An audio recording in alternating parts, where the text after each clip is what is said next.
നമ്മൾ യേശുവിനെ വിട്ട് അകന്നു പോയാലും, എനിക്ക് യേശുവിന് വേണ്ട, ഞാൻ എൻ്റെ പഴയതിലേക്ക് തിരിച്ചു പോകുകയാണ് എന്ന് ഞാൻ തീരുമാനമെടുക്കുമ്പോഴും എൻ്റെ കൂടെ ഒപ്പം ഇറങ്ങി വന്ന്, എൻ്റെ സാഹചര്യത്തിലേക്ക് ഇറങ്ങി വന്ന് എന്നെ മനസ്സിലാക്കിക്കൊണ്ട് വീണ്ടും റെസ്റ്റോർ ചെയ്യാൻ ശക്തനാണ് ഞാൻ സേവിക്കുന്ന ദൈവം.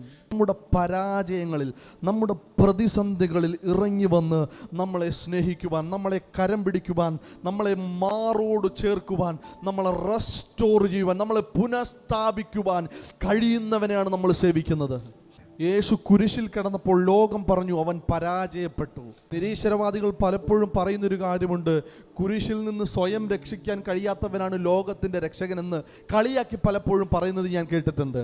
ലോകം ചിന്തിക്കുന്നത് കുരിശിൽ യേശു പരാജയപ്പെട്ടു എന്നാണെങ്കിൽ, യേശു ലോകത്തെ ജയിച്ചവനായി, ലോകത്തെ സകല മാനവരാശിയുടെയും പാപത്തിൻ്റെ പരിഹാരത്തിന് വേണ്ടിയിട്ട് തൻ്റെ അവസാനത്തുള്ളി രക്തം വരെ ഒഴുക്കിക്കളഞ്ഞപ്പോൾ താൻ ലോകത്തെ ജയിക്കുകയാണ് എന്ന് മനസ്സിലാക്കുവാൻ ലോകത്തിന് കഴിയാതെ പോയപ്പോൾ നമുക്ക് ആ റെവലേഷൻ ലഭിക്കുവാനിടയായി തീർന്നു.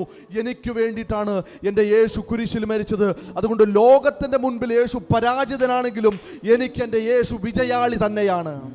അതുകൊണ്ട് ഈ ലോകത്തിന് മുമ്പിൽ നീ പരാജിതനാണെന്ന് ദൈവത്തിന് പ്രശ്നമല്ല.